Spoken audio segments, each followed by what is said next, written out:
Nah, yang ini mungkin lebih terhadap generasi saya, Prof. Dengan gonjang-ganjingnya ekonomi, terus kemudian adanya korupsi di mana-mana dan kebijakan lain-lain ya, Prof. Ya, ada lucu-lucuan kita in this economy dalam arti ekonomi kita nih lagi rendah, jadi kita harus banyak perhitungan gitu dan juga keresahan bahwa kita sebenarnya tetap mau tinggal di Indonesia, tapi di satu sisi kita juga resah dan ada keinginan tertentu untuk tinggal di luar negeri, Prof. Meninggalkan ya Iya, tanda kutip tanah air kita. tapi itu kan pernyataan bodoh juga.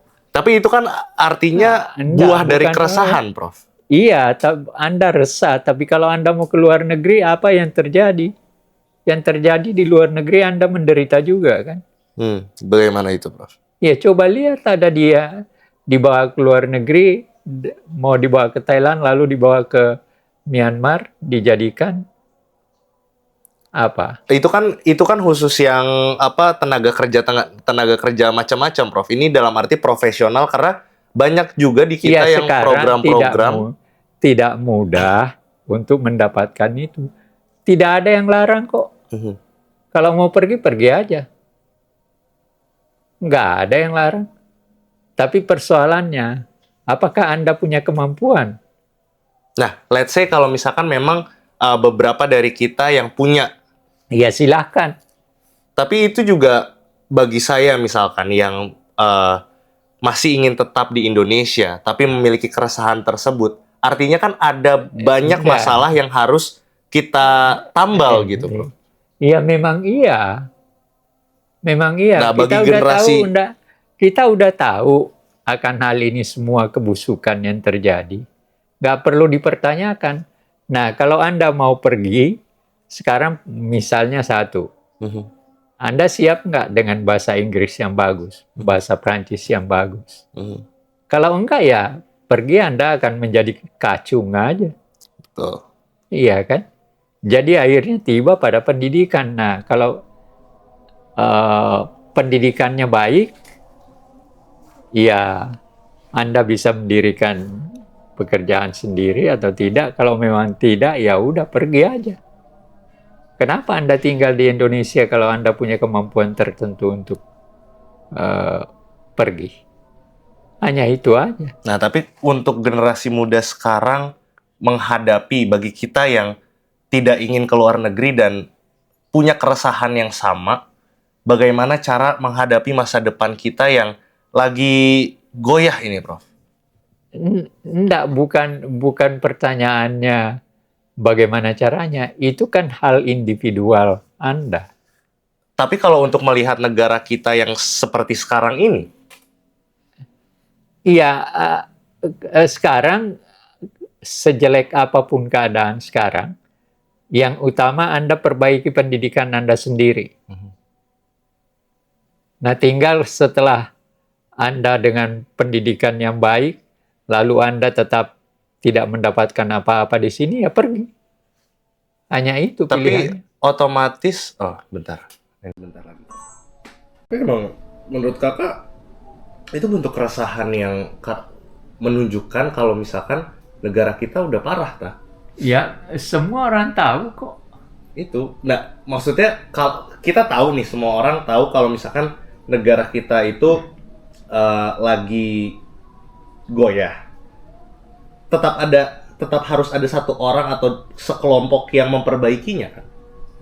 Ya tergantung dia bisa berkuasa nggak. Kan yang bisa memperbaiki ini kekuasaan. Sekarang Prabowo mau perbaiki atau tidak? Tapi bahkan dia ngomong, ya kalau mau pergi aja. Ya artinya kan ini kalau misalkan personal ya, ya susah mendapat masa depan di kita sekarang. Iya, itu kalau menurut saya, kalau Anda mau yang tetap harus Anda lakukan adalah pendidikan perbaiki. Kalau nanti dalam pendidikan yang Anda baik itu Anda tidak mendapatkan apa-apa, ya pergi. Karena jujur aja kakak nggak mau pergi gitu. Tapi ya, kalau nggak mau pergi ya menderita di dalam. Itu dia. Iya, mau apa lagi? Itu bukan kesalahan, memang kesalahan sistem yang ada. Tapi kan Tapi kita kalau nggak Anda bisa mau biarin bertahan, kalau Anda mau bertahan, bertahanlah dengan penderitaan itu. kita.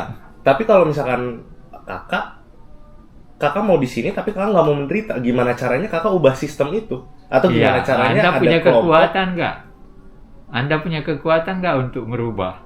Iya, kakak harus bikin kelompok tertentu dulu karena nggak bisa kakak sendiri gitu kan. Iya, Dan nah masalahnya ada berapa kelompok sekarang berusaha untuk memperbaiki keadaan, nggak tapi ada. nggak berhasil juga tuh. Itu makanya.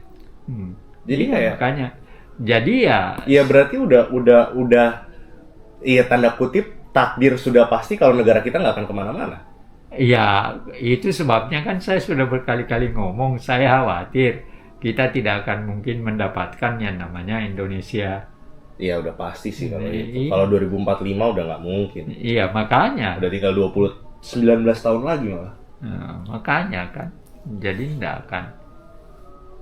Jadi sebenarnya kita cerita macam-macam seperti ini ya, apa yang dikatakan oleh yang dari siapa namanya, yang dari Gajah Mada itu, yang baru saja Profesor Iya Zainal Arifin. Zainal Arifin Muchtar itu kan orang Mandar. Iya.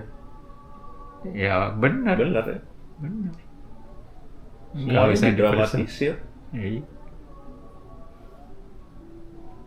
Kita kenal tapi sama Prof Zainal.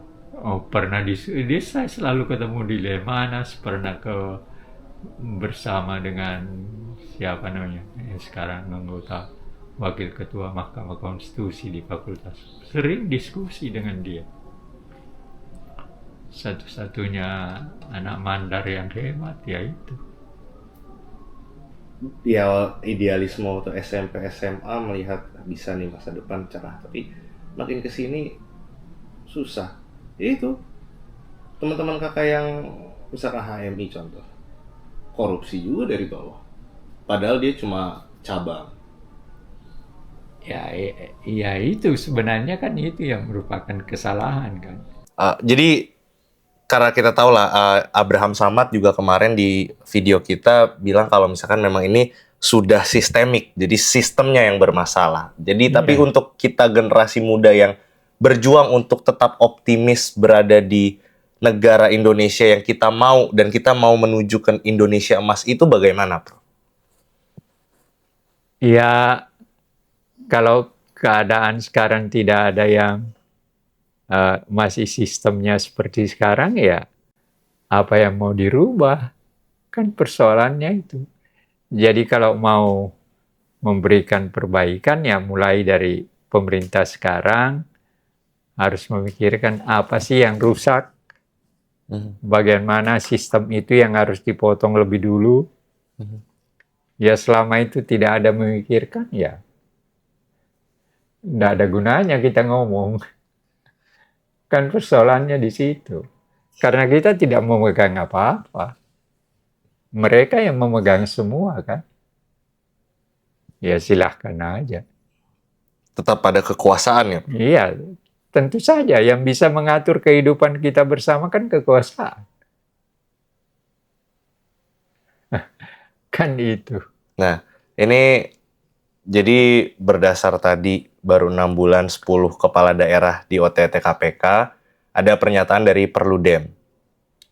Moral pejabat bermasalah, kaderisasi partai tak berjalan baik. Jadi kutipannya, ini dari salah satu peneliti Perludem, Haikal. Masalahnya adalah yang terbentuk hingga saat ini sekarang sangat pragmatis. Bagaimana kemudian partai politik juga tidak melakukan kaderisasi dan memberikan pendidikan politik secara berjenjang. Lalu kemudian tidak ada batasan ketika seseorang ingin menjadi caleg atau menjadi kepala daerah. Terus terkait kenapa banyak kepala daerah yang korupsi, menilai bahwa ini disebabkan oleh kondisi moral politik dari para pejabat yang bermasalah, sehingga menghasilkan figur publik yang bermasalah secara perilaku. Jadi tadi balik lagi nggak adanya pendidikan dan pengkaderan partai politik. Memang iya. Kader politik itu, kader partai politik itu, hanya sampai dengan tahun 58. setelah memasuki tahun 60, demokrasi terpimpin dan seterusnya. Nggak ada lagi. Ketika Soeharto, kader politiknya hanya Golkar. Yang lain digebukin. Kan itu. Nah, sekarang tidak ada. Sekarang siapa saja mau masuk, ada duit nggak? Kan itu. Jadi memang tidak ada. Nah, itu salah satu faktor yang akan tidak memungkinkan Indonesia kita ke depan tidak bisa mendapatkan satu sistem yang baik karena partai politiknya tidak ada pemikiran untuk melakukan kaderisasi secara baik. Kalau saya tarik lagi ke belakang, Prof. Tadi kan ketika zaman Soeharto itu berpusat pada Golkar. Terus kemudian adanya reformasi dan kemudian ada kebebasan setelah partai politik. reformasi ini tidak ada apa-apa. Itu dia. Justru ketika reformasi ini terjadi, yang seharusnya itu adalah memperbaiki kader politik itu. Kader partai politik. Amin Rais mendirikan partai politik, tapi pengkaderannya juga nggak jalan. Akhirnya hilang kan. Nah sekarang yang tampil ya seperti ini. Ya coba bayangkan, dalam pemilu, ya itu kan kasus yang terjadi. Misalnya orang nomor sekian dia yang harusnya mendapatkan kesempatan anggota DPR. Oleh pemimpin partai politiknya diberikan orang lain. Apa artinya itu ya? Tidak ada kader. Karena ada orang, hanya karena dekat dengan ketua, atau hanya apa, dilompati kan. Itu kan yang menjadi persoalan dengan Masihu. Sampai sekarang Masihunya nggak tahu kemana. Karena yang mau diganti bertahan, tidak mau. Kemarin juga ada, kalau yang terbaru, Prof. Jadi ada salah satu mantan ketua umum HMI, yang kemarin kita juga sudah pernah diskusi sih, di belakang kamera, yang mengikuti Bahlil. Yang dia dapat jabatan kan dari Bahlil. Jadi dia bilang kalau misalkan fungsi dari menjadi kader HMI salah satunya adalah, ya kalau misalkan secara kasar, kita menangkapnya, dia bilang kalau misalkan salah satu kegunaan masuk organisasi eksternal atau organisasi mahasiswa adalah nanti dapat sesuatu di partai politik gitu. Nah itu ada, kemudian ada pertengkaran juga, perdebatan sama senior kader HMI yang bilang kalau misalkan ya itu fungsi yang salah karena menjadi organisasi mahasiswa itu bukan berharap mengikuti seseorang atau mendapat sesuatu. Ya memang itu yang seperti itu, tapi kan sudah berubah. Secara sistemnya yang sudah berubah ya, Prof? Iya. Kalau dia HMI benar ya sebagaimana yang dipegang oleh Nurholis dan yang lain-lain. Yang HMI itu punya sistemnya dulu, bagus sekali. Tapi sekarang nggak tahu. Nah, ini terakhir lah, Prof. Karena ini juga baru aja saya menemukan bahwa negara Indonesia, ini dari UNESCO ya. Negara Indonesia adalah negara dengan anggaran paling rendah di dunia. Nomor 1 paling rendah. Kita kemarin 2 kali bicara soal pendidikan, 2 video sebelumnya. Bagaimana terhadap anggaran pendidikan ini, Prof? Ya, selama itu terjadi, ya tidak akan terjadi perbaikan.